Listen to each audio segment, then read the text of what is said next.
How did you interpret the experience in the awe of what went down 2020, 2021? The way I experienced it and the way I still like to talk about it is we went into a chrysalis, and we had an opportunity to see what our transformation was going to be. Just the way a caterpillar goes into the chrysalis. Well, here we had 2 years to really, as we isolated, so many of us did. I'm in the States, we isolated, right? Yeah. And, and we had that opportunity to really see what was important in our lives. What do we want to take forward? What do we want to release? And I like to say we had the opportunity to decide what kind of butterfly we wanted to be. I know I actually was with my mom because I had just come back from Ecuador and I stopped to visit my mother. And that's when we were shut down. So I furloughed our housekeeper. I said, stay home. It's probably a couple of weeks. I'll stay with mom. Not a big deal. 2 years later. And for me, my mother lives on the ocean. Mm-hmm. So I'm walking the beach every day. I slept on the sofa because I turned my room into my meditation room. I set my bowls up and I did something almost every day live called FYI for your inspiration. And I did a meditation, Mm-hmm. right? I wrote another book while I was there. And I just kept getting that this is really an opportunity. Mm-hmm. And it's an opportunity to come forth in a new way. And I really believed that we were going to come forth as a community, as a global family, being concerned for one another, taking care of one another, not putting ourselves first. I thought the whole economic thing would change. And I was I was just so sure, that this is an opportunity. This is not a bad thing. This is an opportunity if we can see it that way and use it that way. And I got to spend that time with my mom and we had tablets, we had a virtual world. That part. I mean, I lost all my live events and Right. all of that, but all of the virtual things. I had friends and we would call each other and say, okay, how about Tuesday at 3? And we would block off an hour or two and make a pot of tea and have a tea party, on Zoom. There were all these opportunities if we allowed ourselves to be in that space. I renovated my whole home without ever walking into a store to buy one thing. And I was a designer for years. I couldn't touch, I couldn't feel. It was like, oh my God, I'm ordering all these things. I know they'll work out. I know it'll be perfect. It was such a creative time, and then to come back out and see it. Wow, wait, this isn't what I envisioned. Where are all the other butterflies?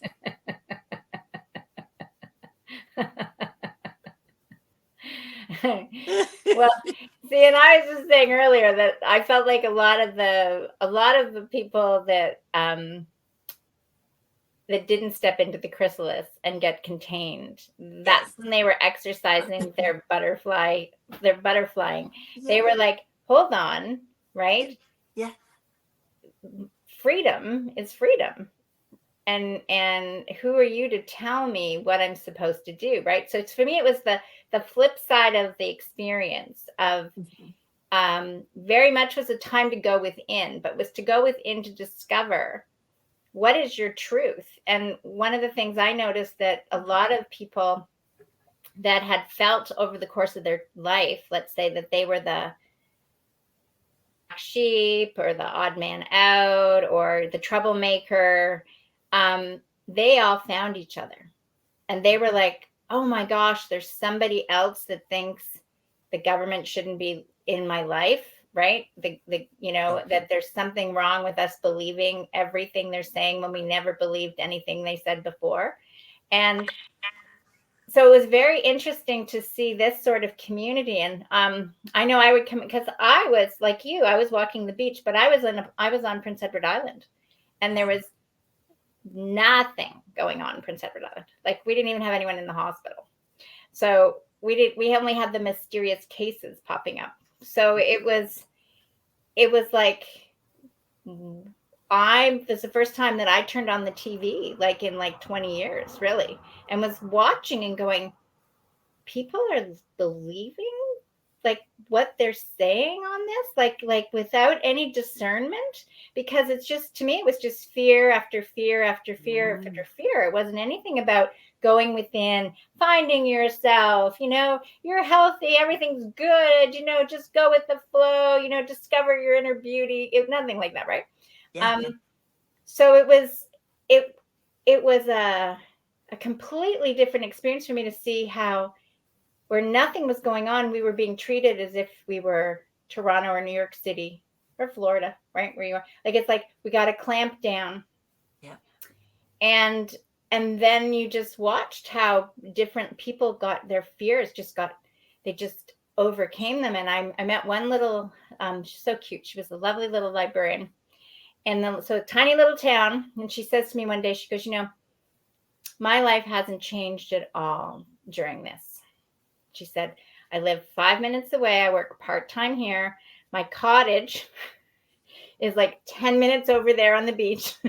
Yeah. And the store I shop at is right there. And she goes, every once in a while I'd cross the bridge, which I can't do, and go to Moncton, and go some shopping, but that's it. She goes, so my physical life hasn't changed at all.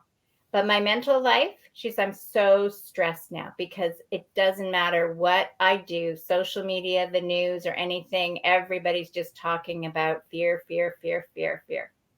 And so that aspect for me was just this other awakening part, right? Like, and I Hmm. kept saying, you need to have everybody have a different experience, because those that are like, I bet people that didn't know they were even stressed, Yeah. right, from Toronto, they didn't even know they were stressed. I'd have conversations, they go, I didn't even know I was stressed until I stopped having to go into work, and I started to discover, or I started to meet my wife across the kitchen table,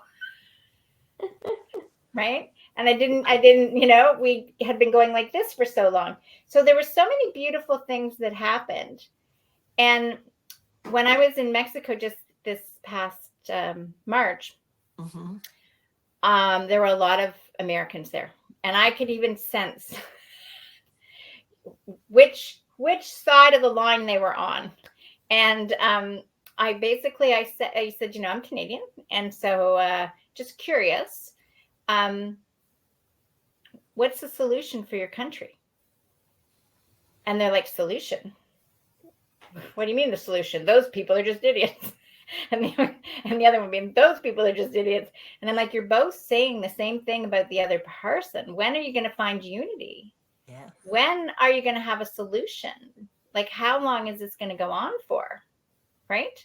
Because Yes. for me, that was interesting. So I believe I heard you're now that you're looking for a unification and a solution. I think I heard it off that guy named Biden and his lips. We need to be, So the I don't know what experience, it's going to take. yep, it's interesting, right? How Isn't experiences it? affect us. Yeah. It it's really interesting. And for me, the that whole period of time, I experienced it differently because I was with my mother, who was 96. She's 99 now.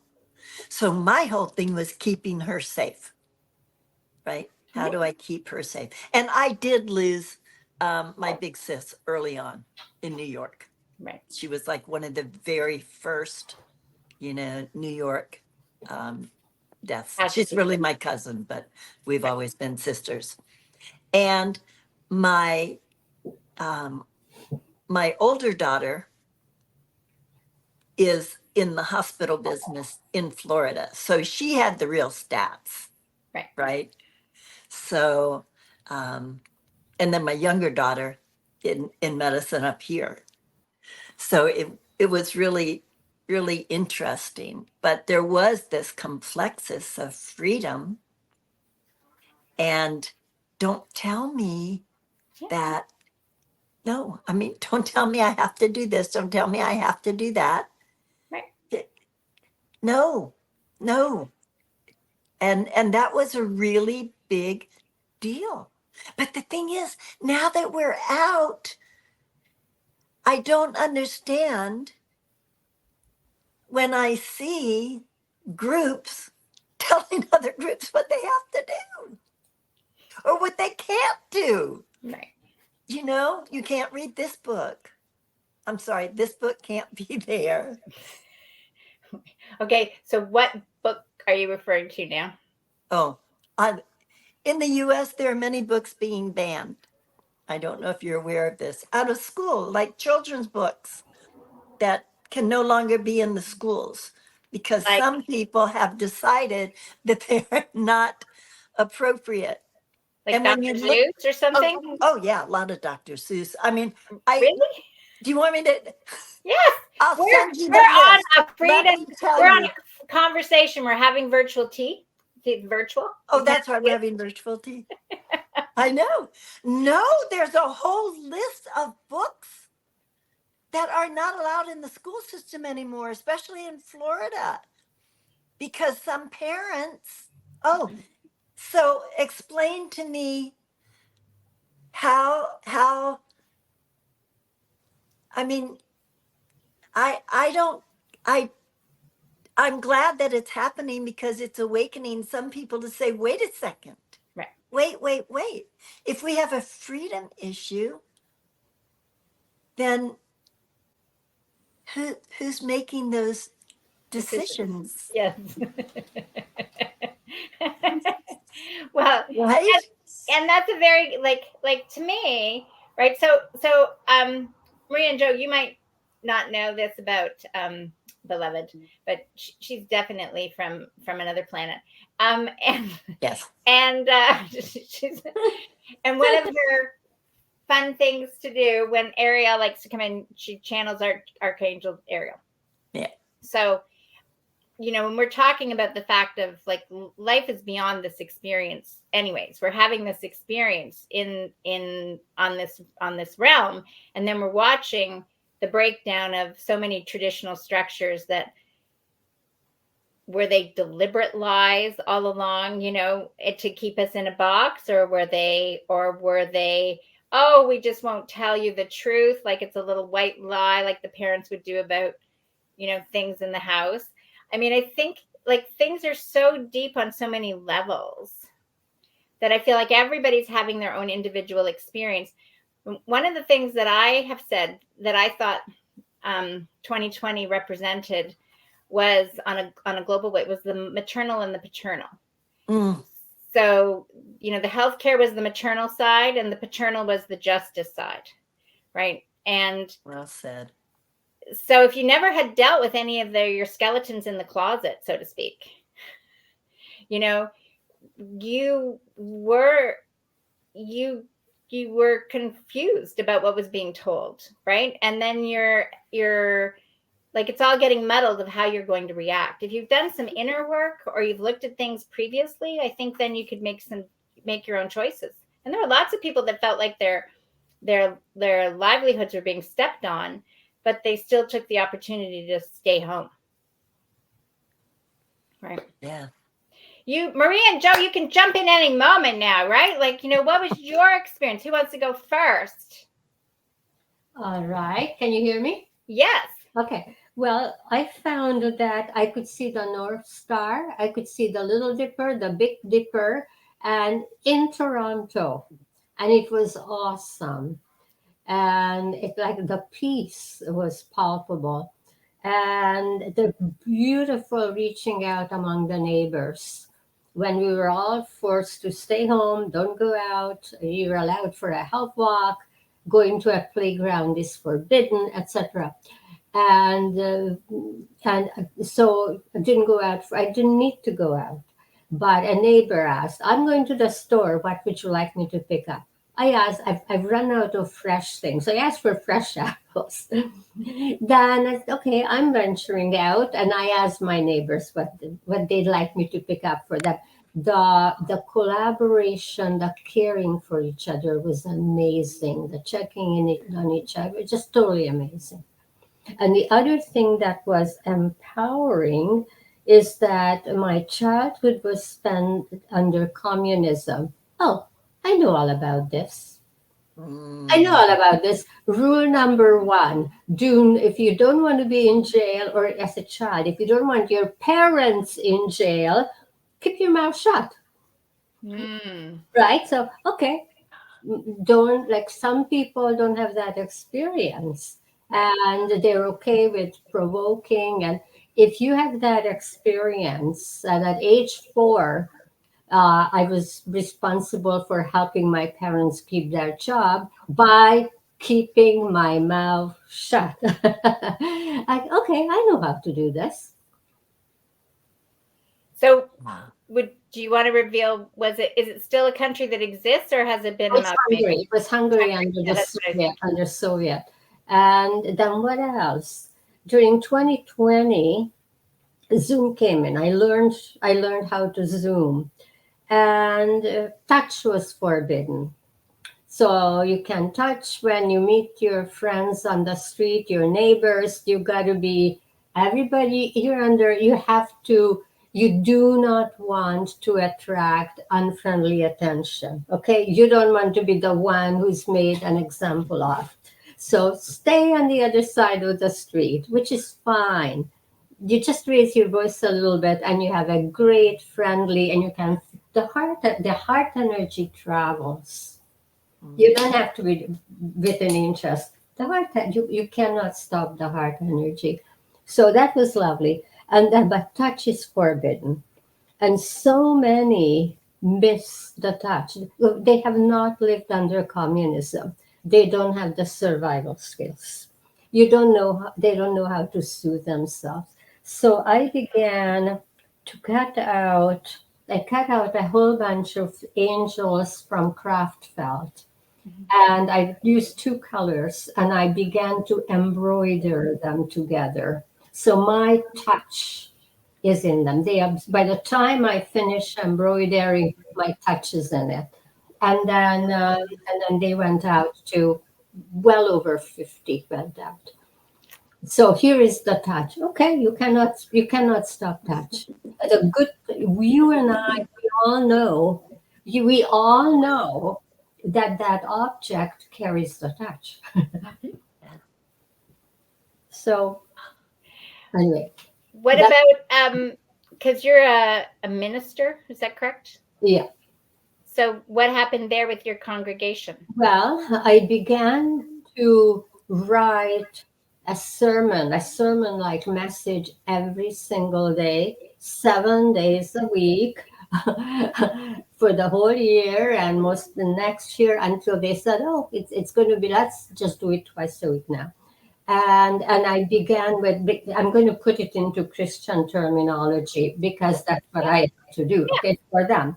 yeah. I said, I began with basic message was, we know how to do this. We are the emergency lighting system of the Christ light. Mm. We are the emergency lighting system of the Christ light. We know how to do this. We can turn up the light inside. Right. That was the basic message. Sometimes I was doing it with example. When your emotions run high, don't make decisions, because your decision making capacity shuts down. And I said, well, I got upset, so I didn't make any decisions. I paused because I didn't want to make the wrong decision. And so I also use my personal example, not always having it together. Nobody's going to believe that anyway. And besides, you cannot lead. You have to meet where they're at. If they're in despair, I can be a step ahead, but I cannot be hip hip hooray happy because you can, if you think about it, Mother Teresa is a too difficult example to follow. But your next door neighbor who is has saintly qualities, but you also know their weaknesses and struggles, that is a good example to follow, not too much beyond your capacity. And then to introduce touch, uh, an artist developed a painting like a Christmas flame, a candle flame, Mhm. and it became a mosaic. So she delivered small squares, 2 inches, 4 inches by 4 inches, to something like 18 different people with colors, with paints and brushes, and said, "You're blue. Make a blue something with blue. You're going to be this part of the candle. You're of the scene, and Right. a symbol of Christmas love into it." So a 3-year-old. You can see the 3-year-old scribbling, and you can see the 90-year-old's exquisite fine pen work. And then it was all put together into a huge painting because when you paint, you're touching.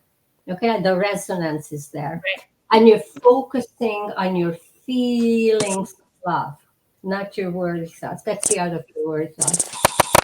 And that was photographed, turned into a Christmas card, and one of those hand embroidered angels was tugged in, and it went out, very very wide distribution. So we delivered time directly. Oh, that's Anyways, so that was it. beautiful. That's really beautiful. Isn't it? See? And then I can tell you even more since you've asked me, not my idea, but the community rallied and they decided that spiritual care is everybody's responsibility.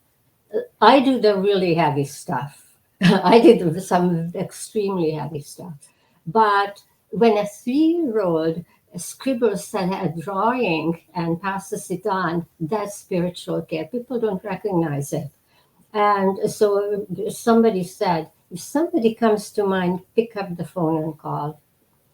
It's so good to hear. So everybody got involved in spiritual care and they recognized that. And they were checking in. Does everybody, and some turned to me, does everybody have money to pay that? Because a lot of people lost their income. Does everybody have utilities and groceries, or they were ready to make a donation anonymously to help anybody out? It was remarkable. And there was a lot of lost income, a serious loss of income. Sure. I think there was like for small business owners, it was huge, and then yeah, it was like that part was the part that was kind of beyond my comprehension. Oh yeah, like a horrendous for parents, for and we're not even getting into the mental health challenges, which skyrocketed. And then they rallied, and there's space around the church. Joanne has seen it. Somebody went and got a lot of wood and constructed 6 raised vegetable beds. And they call that space the commons, the old concept of the commons. Yeah. Where everybody shares in the responsibility and everybody shares in the benefit, including neighbors and strangers. So they planted that and they developed their own schedule of who looks after it, what they put in a labyrinth. They put in beehives. So now we had our own honey. And what else? Maple syrup. They tap the trees, boil down the sap. We have 13 trees that were tapped. So, and anyway, so they did remarkable things. We planted trees. I suggest the Advent was coming. So we instituted um, visiting circles. People could meet outside, not always, even that was forbidden at times. When it was permitted, it was limited to 5 people or maximum 10 people distanced. So everybody bought a lawn chair and we met outside. In the winter, it was around a fireball. And somebody with a good sense of humor brought a tape measure just to measure that you're indeed 6 feet. Okay, remember, you're in public. Okay, you don't want the wrong kind of attention because you don't want to be the one who gets who. Besides, you cannot provoke people and argue about narrative, right? And so that was great. And then Advent was coming. We were already doing the Christmas painting, but with the visiting circles, and they like to do again more touch. So I suggested, what if we planted a white pine? What's the significance of white pine? You can touch it. It doesn't prick you, Ah. right? So in the fall, we planted a white pine, and then came Advent. Uh, I brought Advent symbols, more touch. And whoever was at the visiting circle each week, we put Advent symbols outdoors, Advent symbols on the white pine. So the white pine, because it allows for touch. And it's we all know, it's a very, very healing frequency. Maple trees have maples have healing frequency. And the Yes. place is unsprayed, it's filled with clover, it's filled with wild strawberries, which bloom flush on the ground, but because the lawnmower goes over them, they never go to fruit. But they bloom. So chickweed, so some very friendly plants. Plantain, some very, very friendly plants. Anyway, so how is that for a summary? Oh, it's beautiful. Isn't it? It's So beautiful. totally. And this is for me why we have these conversations, because when each of us share our own personal experiences, right, we recognize, wow, that's a completely different experience than I've had. And it's not a your experience was right and mine was wrong, right? It's like we all had different experiences. We're all meant to have different experiences. Like, it's very difficult for people to get when they're in the major cities, how like there was just nothing happening in PI, right? Because their thought process is, well, everything was going on. I'm like, no, nothing was going on. Like, nothing was going on. For me, We it's had 121 people in the hospital the year before die of the flu, and we got 0 in the hospital this year, right? Like, nothing is happening. So I was the hugger, and the first started, I was sitting at the boardwalk one day, and a lovely little lady came walking by, and I could just feel like that's how I just felt like she really wanted a hug, right? And I said hi, and she stopped and she said hi, and I was like, would you like a hug? And she's like, oh, we can't. We're not allowed. And I said, well, I'm okay giving you a hug if you're okay receiving a hug. And she goes, okay. And she looked that way. And she looked that way, just like Marissa's like, calm you, right? Look that way. I looked that way. And she ran over and grabbed me and hugged me so tight. And then she said, thank you. And then off she went, right? And I thought, okay, that's my thing now. So wherever I would go, I would offer hugs, and it was amazing how many people would take them, right? And Yeah. I was in Tim Hortons, which is our Canadian version of Starbucks, Yeah. the working man's coffee. Did you go when you were up here? No, just okay. So now you know. Absolutely. Yeah. So there was a little man, I'd say he's Italian man. He had his walker, and I said to him, I said, would you like a hug? And he goes, oh yeah. And he was like, and he starts to hug me, and his hands just start to slide down my back. And I just grab his hand. I'm like, it's a hug, not a feel. But I thought this man was just, who knows when the last time he was hugged, right? Just starved for, oh. And then it would took me a while to, after a while, because I was offering to hugs to men too. I wasn't trying to be discriminatory. But then one of my friends said to me, they go, you do know you have soft breasts. And I was like, what? Yeah, like people always like, what? And they go, they can feel that when you're hugging them. Guys feel that. I was like, oh. Oh, I thought it was just like a lovely heart to heart connection, right? Yeah. But then I was like, oh, so then that started to jade my perception of, when I would go, I'd be like, just check in before I offer, right? Okay, this one feels genuine, but yeah, so completely different. In different parts of the world, it was different. And Joanne, you were in a different part of Toronto, right? You were north of Toronto at that point. And what was it like for you? Um, I'm the type of person that if you tell me I can't do something, you're gonna make sure I'm gonna go do it. And if they told me I couldn't go out and I couldn't do this and I couldn't do that, and I'm a driver. I love driving. So I went and signed up for Grocery Gateway or whatever the heck it was called.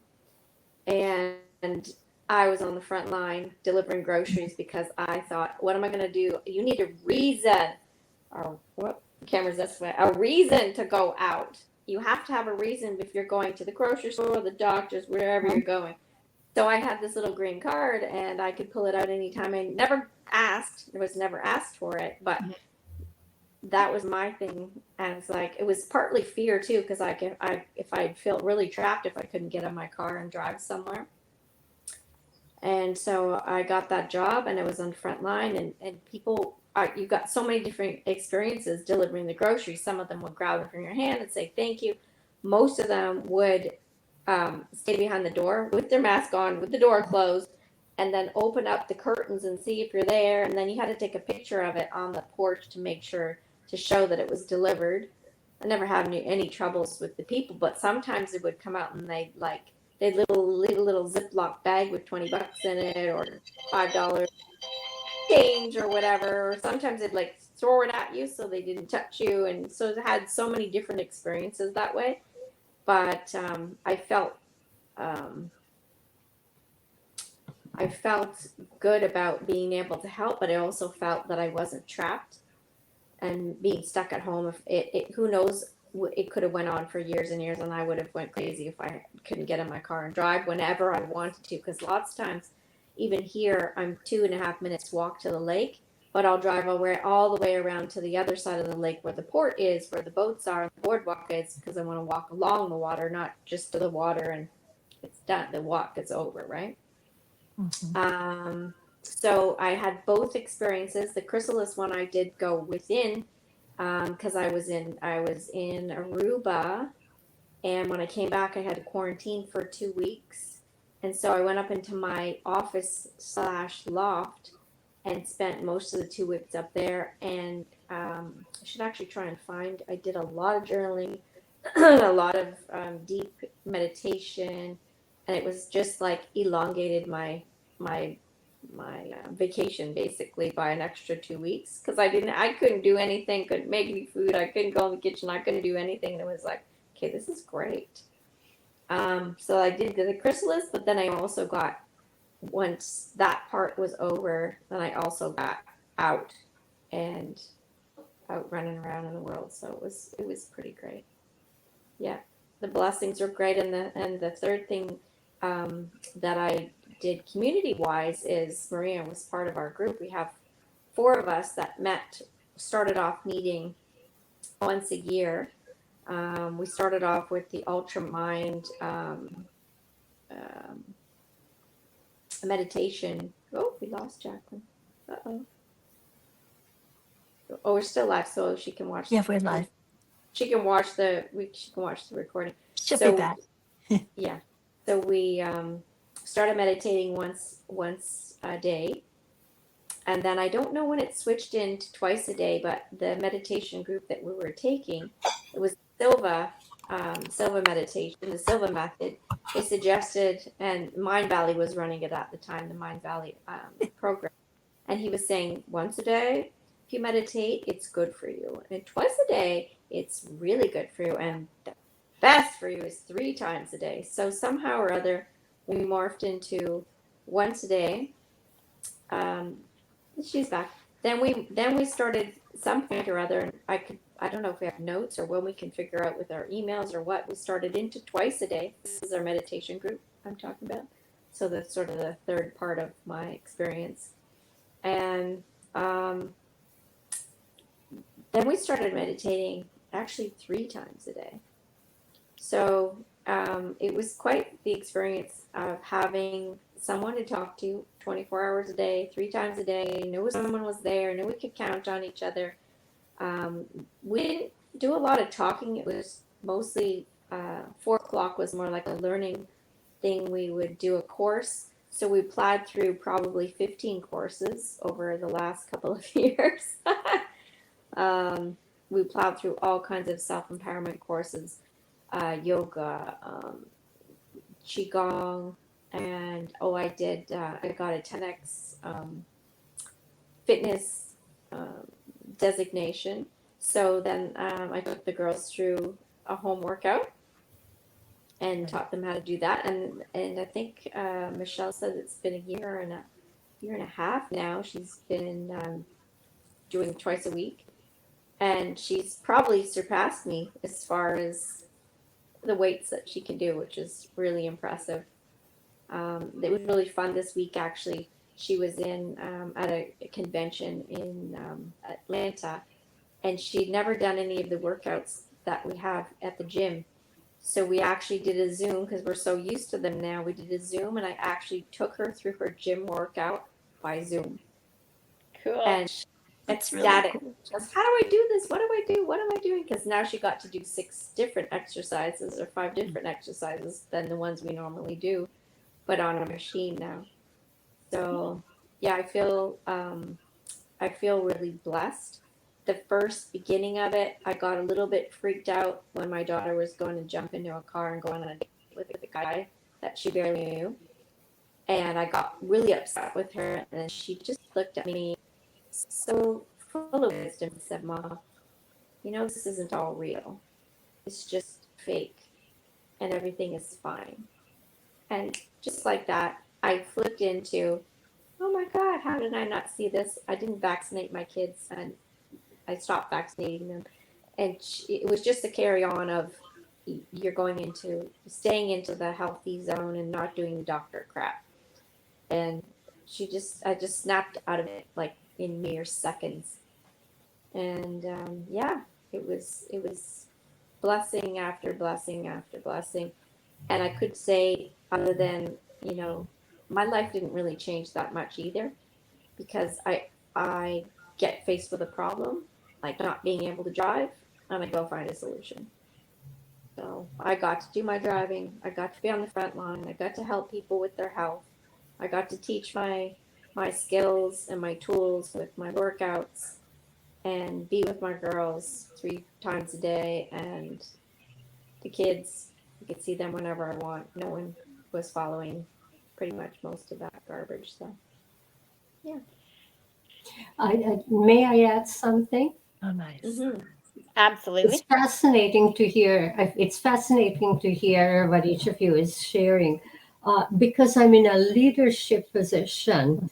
That was foremost. How do I stay safe? Number one, including not getting into trouble. Like safe, I'm less like health wise. I know how to be safe, but I'm not seeking trouble. But how do I lead? And what was very clear is that not I don't take sides as a leader. I embrace the whole. I embrace the whole. The whole includes different angles. And you have to embrace the whole. Yeah. And that's what you started with about can people unite? That's what you started with. Yeah. Well, I think, like, for me, some of the things when you talk about, I didn't have a community in the sense where you had a leadership role, but I truly felt from where I was in the world of saying health is natural. Health is a given. For me, I've been saying that for years. So that health is like, I'm here in the forest. You know, the trees just grow. Things just grow. Mm. Like, you can't stop it from growing. You know, for me, I'm going to die when it's my time. Like, and I'm not going to die. I'm just going to transition into some other experience, right? But that's my belief. I think a lot of people, when they just focus on this one experience and they don't have a belief of afterlife or multidimensionality or anything like that, that would be extra hard on them, because it would be a serious, you know, I get sick, I die, I'm done. Like, story's over. Where I just felt like this is a part of the experience. So one of the things I was guided to do was to interview some people, and there were a few that stick out for me that I did at the time. One was a woman who was like one of Joanne's grocery individuals that was peeking through the blinds, and she said she had been a cancer survivor. Okay, and so they came out with this. She was petrified. She was petrified. This is it. She was gonna die. Her immune system's weak. Done. So her daughter would bring her the groceries. And again, this is on Prince Edward Island, where nothing's really happening, right? But she was still immersed in this fear that her daughter would drop the groceries, and she said she'd wait about a half hour before her daughter was gone, so they had aired. And literally she came and she still scrubbed every container, everything that she brought in the house. Like, she washed and she washed, and she was petrified. And she said, and that went on for, I think, about 6 weeks. And then she just had this snap out of it, right? Like, it's like, oh my gosh, is this how I'm going to live the rest of my life? Right? If I die tomorrow, is this how I want to live my life? Right? And I think that's where some of the people were just like, no. And so I met her at one of the you know, rallies, so to speak, of saying, hey, you know, there's more going on than meets the eye here. And I wasn't about, like you, I didn't have sides. I was the hugger girl. I would just have free hugs. And I'd ask everybody, do you want more love? Do you want more hugs? And because to me, that's what it was about. It was about, we need to open our hearts and love each other and stop having an attachment to a story that could be true or not true, right? It's just as individual as anything else that goes on. And for me, it was a bit of an eye opener, because I'd already had the experience of feeling that health was natural.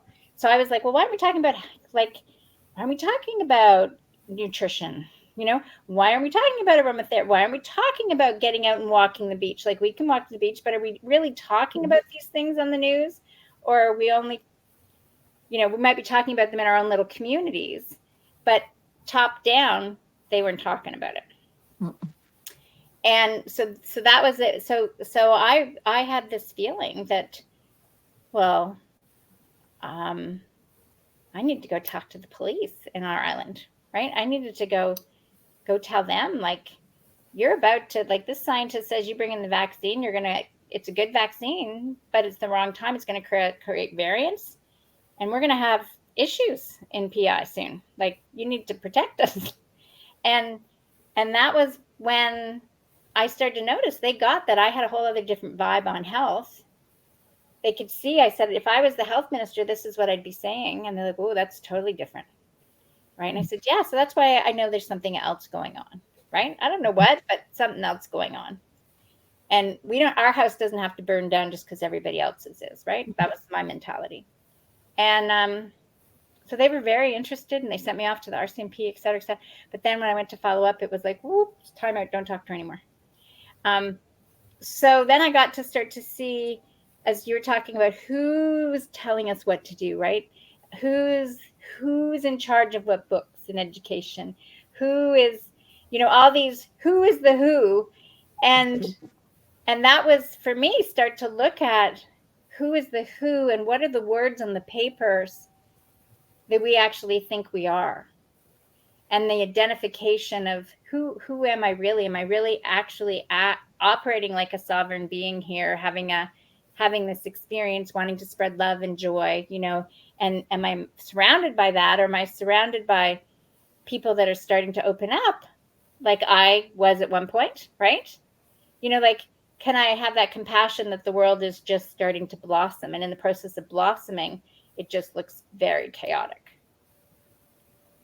right? And so it was different, and then it's just led me to realize that the words on the paper are very similar to how I coach people about the programs in their head. Mm-hmm. Right. And so I go, well, I don't say I'm a resident that lives in a dwelling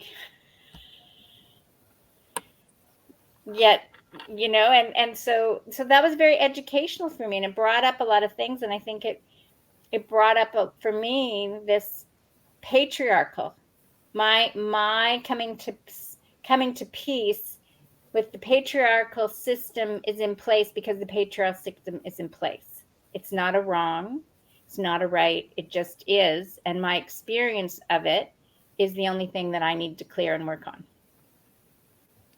Does that make sense? Yeah. It To me, does. it does. Yeah.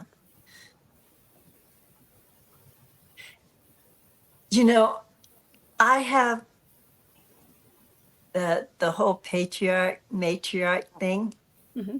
going on, and I want to stay neutral with that and just experience it all. I know it. I know it's part of the outer world, but I worked so hard for so many years, right? For women's rights and for our autonomy with our bodies and all of that, that I don't have a huge emotional charge, but when I see things being dismantled, it's very difficult for me to stay in that neutrality. Mm-hmm. It's like, okay, I get that I'm in judgment here. It's not that I'm judging on the necessarily on the other side. It's just that I do have an attachment to freedoms over my body and my grandkids, my granddaughter's bodies, my grandson's bodies, and all of the men's bodies too, but they're not the ones that are at issue, right? They're not even in the conversation. So And as just so people are clear, if they're going, what? Because weren't you just talking about she's talking about Roe versus Wade got overturned in the States. in Okay. the States, and That's it's a big issue now politically, and it's a big dividing point in my country. Mhm. And and so for me, it's like, wait a second, didn't we already do this? Did we already took care of this? You know, so it's like the unity from community, and there's more division being created. And so it's just an interesting thing. And when I realized there are some places that's very difficult for me to hold Mhm. that balance, and to hold that, where people say hands off. Right. I want to hold hands off. Well, for me, I want to hold hearts on, right? Oh, what a lovely expression. Yeah. Yeah. Now you go back to this and have the hearts pop out. Oh, yeah. I like to do hearts on Yeah. Hearts on. There you go. See? rather than hands off. Right. Yeah. And so the way I experience it is finding myself really stepping in and just keeping my heart open when there are things my mouth would like to be saying that are not very heartfelt, but they are things that need to be said. So there's that balance there as well. Yeah. I mean, part of being here is using my voice Mhm. to make a difference. And using my voice, it doesn't mean that everyone has to agree with me, but I can't keep silent on some things, you know. Well, see, It's for an me, interesting just place. right, like for me, the abortion issue in the States is is it's the same other side of the coin as the other people thought, hey, my body, my choice, I'm not taking the vaccine, right? And Yes. and so there were two, like for me, like I'm always looking at different aspects. So like I was like, well, if you believe you have the right to have an abortion, why wouldn't you believe you have the right to have a vaccine or not, right? And and so that baffled me that the people that believed in abortion were like, you're not thinking, you're being so selfish to the other crowd. You're not thinking, you're just thinking of yourself. It's different. I'm like, okay, is it? Like, is it? It's still your body. Like, don't you get to make a choice? Like today I found so just I did a memory. I was on the playground in 2020 and I was just kind of like, is somebody pushing you off the playground, right? Like who gets to decide in your playground, right? That you can't create here in the world. Like who, like when did God come in and say, sorry, nobody gets to create the way they want to create anymore, right? You Yeah. know, so there was that aspect. And then the other one was when the other flip side of the coin, when it was like my body, my choice. And then it was um like love one another and take care of one another, right? And be in a community and just Hmm. just take care of each other. Yes. And then the other people are like, well, we are taking care of each other by saying we're not going to hang out with community. We're not going to do anything we're saying, right? And it's like, but you're each saying the same thing. You're just And doing it differently. Can't you just see that? Like, I know. like because eventually we have to get to the point that we're none of these things, Agreed. right? Yeah. And so I think what's happening is, like I say, that the the pyramidal structure of how I've been conditioned to think the world works over my lifetime is collapsing, and the top is becoming the middle, and the middle becomes ourselves. And we're recognizing that each of us is the center of our own experience. Yes. And so, as we just all shared four different completely experiences from the same narrative, right? Yeah. There's 8 billion probably on the planet. Yeah. You know what I find interesting about all four of our experiences? And they were all very different. Mm, Every one of us did something for community. You were hugging, mm, you were with your congregation and oh my gosh, listening to that. You were serving with your oh, by the way, I was redoing Silva at the same time. I did Silva the first time when I was 20. there you go. Was awesome to go back through it through Mind Valley. Anyway, so you were serving that way and shopping.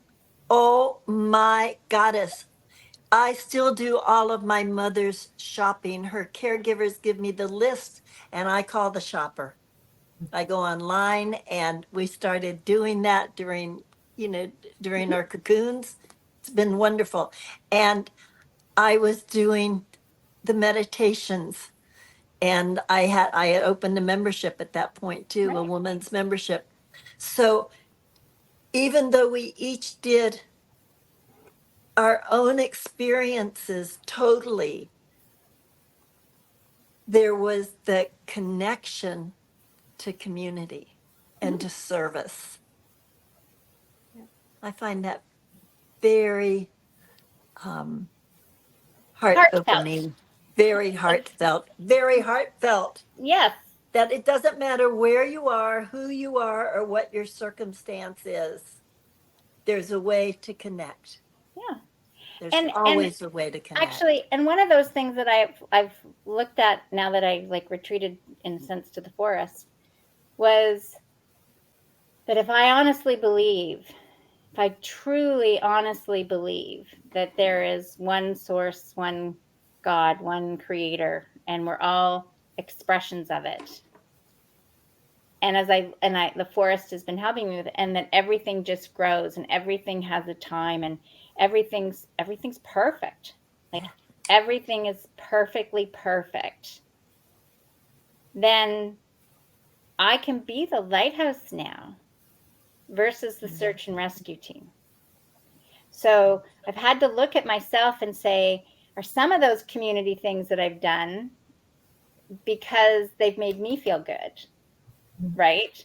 Mm-hmm. Or are some of those things that I've done because I've really felt like I'm helping someone else, Mm-hmm. right? And that one I had to, that took me a while because I had to, if I was really honest with myself, there were some of that was, well, I feel better about me as a human being if I'm saying, I'm doing this to help. I'm doing this to help, right? Instead of just going, you know what, it is happening fine. Everyone is having their own experience the way they need to have their own experience. What do I honestly feel guided to do in this moment? Maybe it's just nothing. And am I going to be okay with that? And a lot of stuff came up for me on that because, well, that's not how I was raised. You're supposed to always take care of the other person. And so it's like a cleaning of, in the chrysalis, like you say, beloved, it's like the cleaning of the mind. And I think some people that didn't go in the chrysalis and were so-called, let's say, fighting against the restrictions, have then retreated now saying, oh my gosh, the world's going to end. So they're retreating back into the chrysalis now. So it's very much a, like, what was that Dr. Doolittle thing? The push me pull you, right? Oh yeah, yeah, Oh, yeah. I love that story. Is that still able to be shared in school? I don't know. I have the list, by the way. Oh, okay. Yes, go ahead. Share what did they remove? Oh my gosh. Let's see some of the books.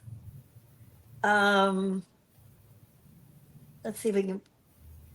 Well, some of them. Okay, they removed Toni Morrison's books, Beloved, Song of Solomon, Sulat. Um, I'm trying to think of things that. Oh, Hemingway's gone. Really? For whom the bell tolls, our time, the sun also rises. Because he was a womanizer, Yeah. a drunk? No, like Where are what? the old ones? I'm looking for the. Oh, Forrest Gump. Sorry, Forrest can you Gump read is Forrest gone. Gump? Yep. Huh. These are a whole bunch of films. Come on. I know. Okay. Some of the classics, the literary things, Handmaid's Tale. They removed the Handmaid's Tale. Wow, Margaret. I know. And look what's happening now. Yeah. Catch 22 is gone. Brave New World is gone. On the Road, Jack Kerouac is gone. Wow. Norman Mailer's things are gone. Anne Rand is gone. Atlas Shrugged. The Fountainhead. Slaughterhouse-Five. Kurt Vonnegut's gone. Anna Karenina is gone. The Color Purple. No. The Once and Future King. And here's for young kids. Let me see, because this is really crazy. Okay, that was high school. So let's see. Who gets to Who do decide we these? all know? I know these. I It's know. mostly from parents. I mean, just, I mean, just nuts. Mexican White Boy is gone. Girl Made of Stars is gone. What Girls Are Made of is gone. Um, American Street. Guess we don't have any girls anymore right now. No. History is All You Left Me. Beautiful Creatures, Beautiful Chaos, Beautiful Darkness, and Beautiful Redemption. All of those are gone. Um, Life is Funny is gone. So this is throughout Florida. Florida's education system has removed all this. Yes. Yep. And more and more. Wow. I mean, just so many of them. I mean, Very some of them I'm okay with. I mean, I'm not okay with them censoring things, Right. you know. But oh my goodness, just just crazy. Now those are the older kids. The little kids are just, if you don't, my thing is live and let live. If you don't want your kids to read something, that's up to you. Yeah. But Where are you? taking them, I must tell you, my mother is a darling, and she's 99, and she was Ivy League schooled, educated at Brown. And she got sick and had to come home for a semester, and she went to FSU, which was then Florida State College for Women. Okay. She was editor of the Flambeau. She was a journalist before she went to college and continued to be a journalist all the way through. And at that point, they were removing the Edgar Rice Burroughs books from the school system. Now, Edgar Rice Burroughs books are the Tarzan books Oh, Okay. because Jane and Tarzan weren't married. So where did boy come from? My mother, and I went to Florida State. My mother wrote all of these anti-censorship articles and was nearly kicked out of school for it. So I was reared on being very careful with censorship. I mean, being very, very careful. And that's not just censorship of books and movies, it's censorship of ideas, which comes back to our experiences. Yeah. Wasn't that a type of censorship? Yes. Right? Yes. Yes. I mean, That's yes. in a broad sense. The movie got termed X-rated, and we all had to stay home until our parents let us out. That was so I like it's like, it just was we wow. I mean, my thing is, can't we just all be friends? Can't we just all be nice? Well, I Yeah. honestly think we people like that's the heart is people want that, right? Individually. Yes, I had that yes, discussion with one of the couple little men in uniform, and I said, if you just left people to be instead of trying to put them in a box when they're born, right? And to say yes, you need to be raised this way, you need to do this, because everybody that didn't like, I met so many men that are what do you call them now? They're good with their hands. No, the, the, they're in the trades, but I mean, and carpenters. carpenters, fishermen, okay, Yeah, and outdoorsies. That when I was in Toronto and in the business side, I would think, well, I know what I thought. I didn't think. I thought, oh, lower than, not educated enough, not, whatever. And yeah, now, as I've come to be amongst them and listen to them and hear them, it's like they felt at a very young age that school didn't make sense. mm-hmm.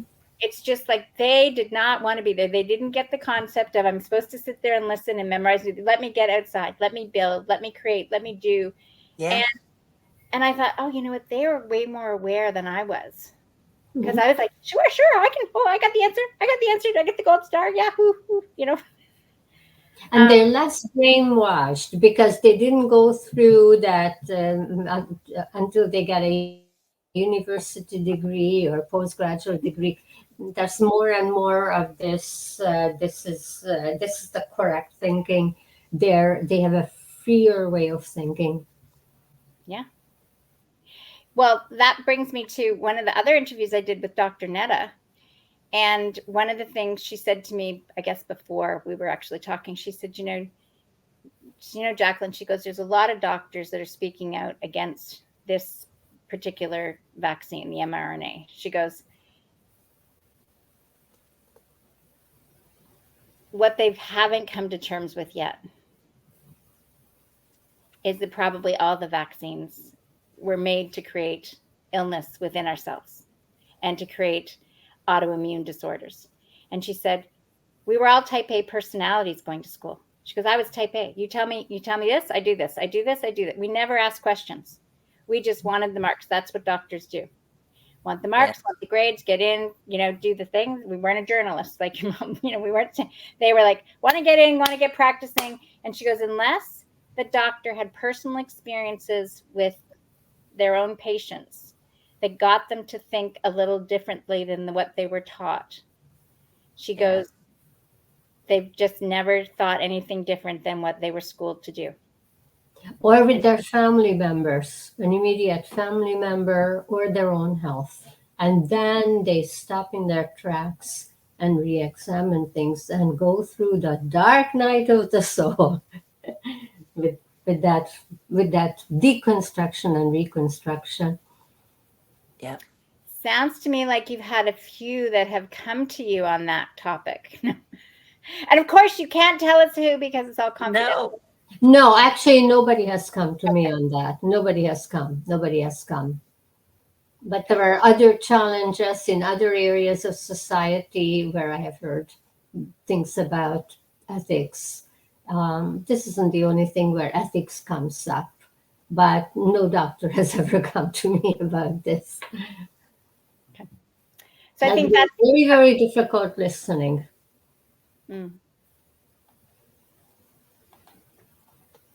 So in this heartfelt community, hearts on, right? Yeah. That's your trigger. You're supposed to go hearts on, hearts on. Hearts okay. on. Only Beloved's phone does it. We can make the heart sign. We're gonna continue to step out and be who we are and watch more hearts open and watch over the next day, week, years, even no matter what happens in the election, beloved.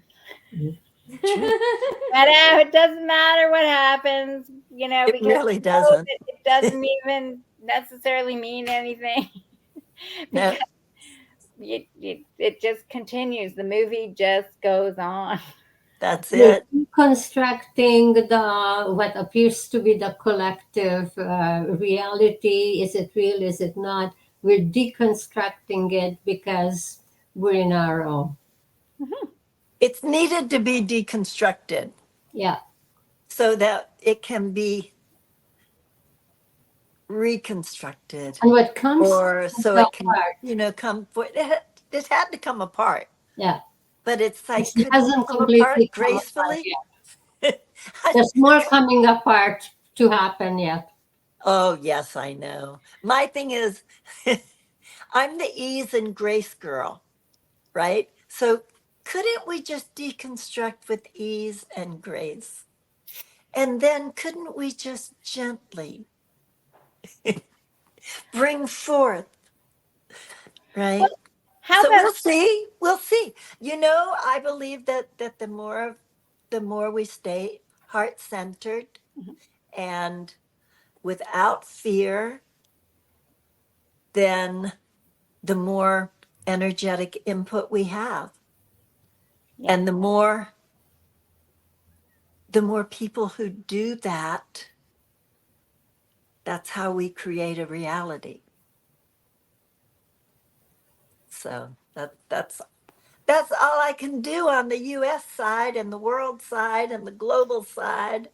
Well, we're all one big heart. So it's even that concept of being in different countries and different places. We think that gets to get shattered, right? It's like the natives, they didn't used to have people like Lemuria, Atlantis, you name it, the rest of the things that have gone on in time. So I look forward to all the things people are going to discover. Me too. Including myself. Me too. Right? Get to know me even deeper. Yes. So absolutely.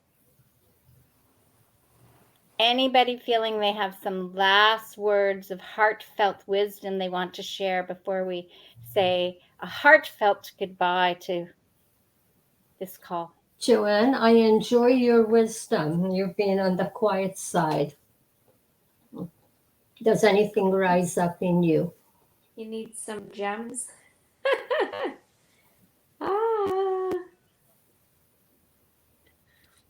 No pressure. I was just wondering because you've been on the quiet side, and I know you to be profound. Thank you. Thank you. I don't know if everything's super duper to tell you other than like it's pretty much been summed up. I can go to gratitude. That's simple for me. At the end of a gathering, I like loved bringing gratitude. And what's that saying? Gratitude is the best state for receivership. Oh, beautiful. Yes. Yeah. Gratitude is the best date for Best Receivership. state. Best way. state. Best Best way state. for receivership. STATE. What state am I in? Best Yeah, state for receivership. best date. I was like the best date actually because I thought gratitude and receivership are going out together. Like, There you go. but, Oh, but- state. No, sorry, state. yes, date. Yes. Okay. All right. Well, thank you Thanks. all for being here, and I wish you all a heartfelt rest of your day. And I look forward to seeing you again next week. If you're here, same time, same place, same heart channel. Thank you Alright. so much. Plan on it. Next Much love, Thursday, Mom. 5 o'clock. Yeah, I'll plan on it. Thank you.